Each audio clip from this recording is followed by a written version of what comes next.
Perkenalkan, saya Siti Solihat dari Universitas Pelita Bangsa. Di sini saya akan menjelaskan tentang perpajakan PPh 21/26, 1770 S 17.770 S.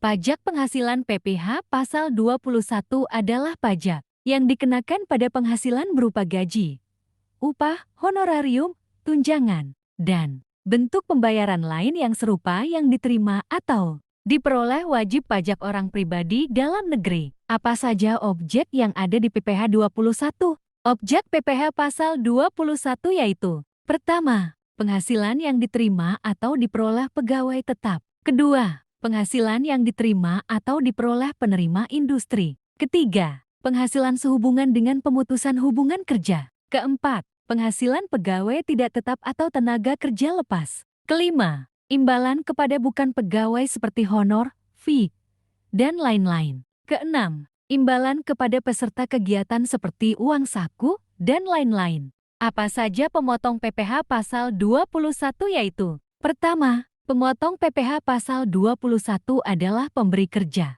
Kedua, bendahara pemerintah. Ketiga, dana pensiun, badan, dan bentuk usaha tetap.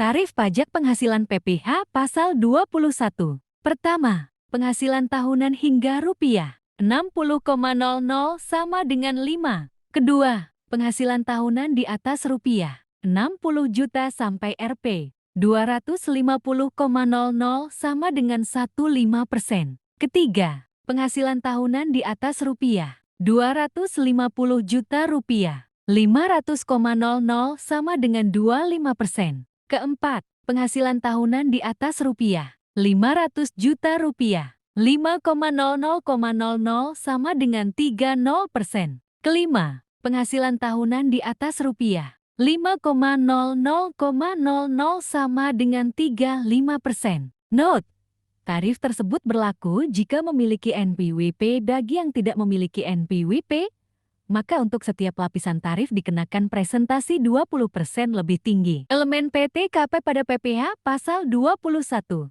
sesuai dengan aturan Peraturan Menteri Keuangan PMK nomor 101 PMK 0 Oktober tahun 2016 besaran PTKP untuk tahun 2016. Pertama, Rp54,0 untuk diri wajib pajak orang pribadi TK. Kedua, Rp4,5 untuk tambahan wajib pajak yang kawin K0. Ketiga, Rp4,5 tambahan untuk setiap anggota keluarga sedarah dan keluarga semenda dalam garis keturunan lurus serta anak angkat yang menjadi tanggungan sepenuhnya paling banyak 3 orang untuk setiap keluarga. Maksimal K3. Berikut contoh formulir untuk lapor pajak.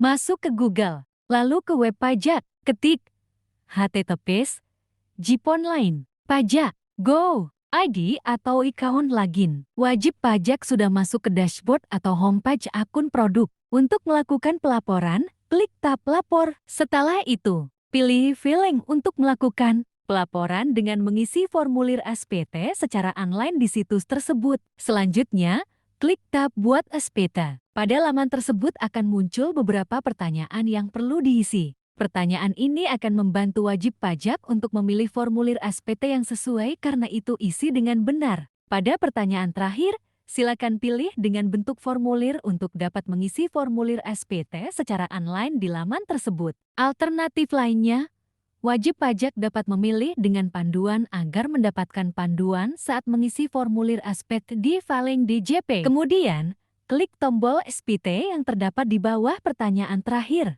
Isi tahun pajak, status SPT, dan status pembetulan. Lalu, klik selanjutnya. Kemudian, wajib pajak diminta untuk mengisi nama pemotong atau pemungut pajak penghasilan, olah pihak lain, atau PPh yang ditanggung pemerintah. Informasi ini bisa didapatkan dari formulir pelaporan pajak yang didapatkan dari perusahaan atau instansi pemerintah tempat bekerja bagi karyawan. Selanjutnya, wajib pajak perlu mengisi informasi penghasilan dalam negeri lainnya, seperti menerima bunga, sewa, royalti, dan sebagainya. Jika tidak memiliki, pilih tidak kemudian klik selanjutnya. Klik SPT harta tahun lalu, maka akan otomatis keisi. Jika SPT tahun lalunya keisi, maka jika tidak klik tambah untuk menambahkan. Jika Anda memiliki harta ya baru seperti motor, mobil dan lain-lain. Selanjutnya,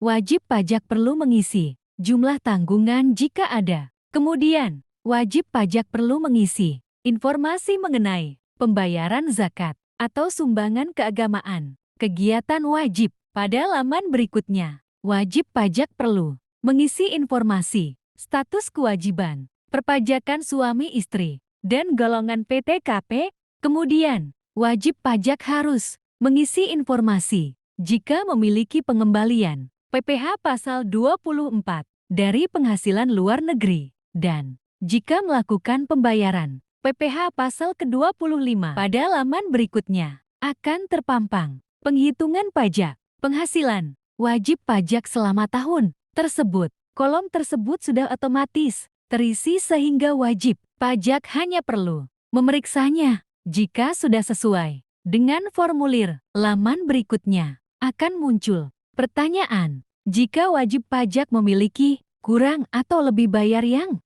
merupakan hasil perhitungan pajak penghasilan di laman sebelumnya. Terakhir, wajib pajak akan dimintai pernyataan pertanggungjawaban atas seluruh pengisian data laporan SPT PPh pribadi. Ikuti instruksi terakhir dan wajib pajak pribadi berhasil melakukan dan menyelesaikan pelaporan SPT tahunan PPh pribadi. Jika sudah berhasil, wajib pajak pribadi akan menerima bukti pelaporan elektronik melalui email yang terdaftar